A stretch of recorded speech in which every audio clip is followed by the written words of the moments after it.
میں نے جتنے دیندار دیکھے ہیں، ابھی میں جاپان میں گیا تو میں نے ایک چیز دیکھی، سارے فٹ ہیں یار. ادھر آؤ تو یار کوئی انسان کا بچہ نہیں آتا ہے، سارے آڑے ترچھے، نمازی. بے دینوں کی تو ہم بات ہی نہیں کر رہے، نمازی بھی ہیں، پرہیزگار بھی ہیں، تہجد گزار بھی ہیں. اور تو یار یہ بھی تو شریعت کا حصہ ہے. جیسے داڑھی ایک مٹھی رکھنا لازم ہے تو پیٹ بھی تو ایک حد تک رکھنا لازم ہے نا. ابھی ایک بھائی سہروزہ، ایک بوڑھے میاں نا مجھے یہاں ملے تو کہتے ہیں مفتی صاحب میں سہروزے کے لیے گیا تھا، مجھے بہت سارے پرہیز تھے نا، ڈاکٹر نے کہا تھا آپ کا کولیسٹرول بہت بڑا ہوا ہے، بریانی نہیں کھانا، تلی ہوئی چیزیں نہیں کھانا، قورمے نہیں کھانا. تو میں تبلیغی جماعت میں گیا، میں نے کوئی بیچارے ہم جیسے اناڑیوں کے ساتھ چلے گئے ہوں گے، تو میں نے ان لوگوں سے کہا بھائی میں نہیں بریانی. انہوں نے کہا نہیں اللہ کے راستے میں کچھ نہیں ہوتا. میرے جیسا اناڑی ہوگا ورنہ تبلیغ کے اکابر ایسے نہیں ہوتا. بھائی اللہ کا راستہ ہے کھاؤ. کہہ رہے میں نے کھایا، اس کے بعد مجھے آتے ہی فالج ہو گیا. تو کہہ رہے وہ بڑے غصے میں تھے. تو میں نے کہا بھائی تبلیغ کو برا نہیں کہو، انہوں نے کوئی گن پوائنٹ پہ تھوڑی لایا ہے. تو ہمارا جو دیندار طبقہ ہے میرے بھائی، کھانے پینے میں بہت غلط ہے یار. اتنی حدیثیں ہیں نا نبی صلی اللہ علیہ وسلم کی، میں تو کہتا ہوں بھائی 6 نمبر تبلیغ میں 7واں، بلکہ تبلیغ میں سکھایا جاتا ہے. نمبر ہے کم کھانا ہے، کم سونا ہے، کم باتیں کرنا ہے. ایک ہم تبلیغ بھائی نے مجھے بتایا کہ یار ہم لوگ کے اکابر نے کہا تھا کم باتیں کرنا، کم کھانا، کم سونا. ہم نے ایک الف بڑھا دی، ہم نے کہا کام کھانا، کام باتیں کرنا، کام کیا ہے؟ سونا ہے. تو میرے ایک استاد سال لگا کر آئے، اتنے صحت مند ہو گئے نا ماشاءاللہ، بڑے لال ٹماٹر بھی ہو، وزن بڑھ گیا ٹھیک ٹھاک. میں نے کہا استاد جی آپ سال کے بعد اتنے موٹے، وہ تھے مزاحیہ. کہتے ہیں یار میں اصل میں تبلیغ میں نکلا، 2 فکروں سے آدمی کمزور ہوتا ہے، ایک آخرت کی فکر سے، ایک بال بچوں دنیا کی فکر سے. کہہ رہا میں جب تبلیغ میں نکلا تو دنیا کی فکر تو ختم ہو گئی، آخرت کی پیدا نہیں ہوئی. تو دونوں فکریں کیا ہو گئی؟ مزاحیہ تھے ان کا مزاج. تو کھانے کو اللہ کا واسطہ کنٹرول کرو میرے بھائی، کنٹرول کرو. میرے 2 پراٹھے تو تم سنتے ہو تو وہ ایک ہی دفعہ میں ہوتے ہیں، دوپہر اور رات کے نہیں پھوڑتا پھاڑتا میں.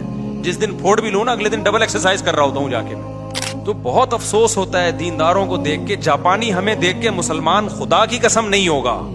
مجھے لوگوں نے کہا جاپان میں تبلیغ کرو، میں نے کہا میں کیا تبلیغ کروں؟ میں جن لوگوں کے ساتھ وہاں پہنچوں گا جاپانی دیکھے گا کہ یہ اسٹائل کہیں اسلام کی وجہ سے تو نہیں ہوا. وہ تو یہ سمجھ رہے کہ اسلام کی وجہ سے یہ آڑے ترچھے ہو گئے ہیں. سب سے پہلی چیز جس کا انسان کا دوسرے انسان پہ اثر ہوتا ہے وہ پرسنالٹی ہے. آپ کے یہاں جب کوئی رشتہ لینے کے لیے آتا ہے یار، آدمی اس کی تنخواہ بعد میں پوچھتا ہے، قوم بعد میں پوچھتا ہے، عمر بعد میں پوچھتا ہے. سب سے پہلے کیا دیکھتا ہے؟ گیٹ اپ کیسا ہے، پرسنالٹی کیسے، اس کے بعد ہوتا ہے.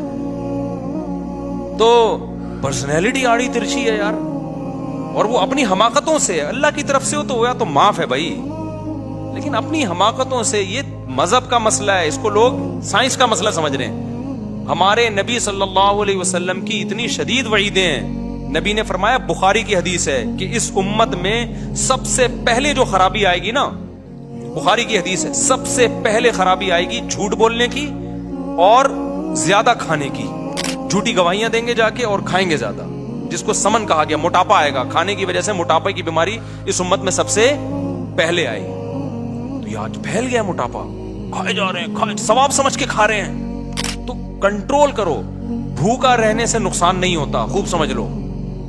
کہتے ہیں سائنسدانوں نے تجربہ کیا کہ آدمی بھوکا رہنے کے بعد کتنے دنوں بعد مرے گا. تو پتہ نہیں کتنے دن تک وہ ڈاکٹر نے اس کو دیکھا کہ مر نہ جائے نا، مرنے لگے. تو تجربہ کیا بھائی بہت بھوکا رہنے میں پتہ ہے کیا ہوتا ہے؟ آپ جب بھوکے رہتے ہو اتنے آرام سے نہیں ہوتا. پہلے کیا ہوتا ہے کہ آپ کے جو باڈی میں اضافی شوگر ہے وہ پہلے باڈی استعمال کرتی ہے مرنے سے بچانے کے لیے. پھر آپ کا فیٹ ختم ہونا شروع ہوتا ہے. باڈی کہتی ہے بھی ماریں گے نہیں، آپ کو تکلیف تو ہوگی بھوک سے.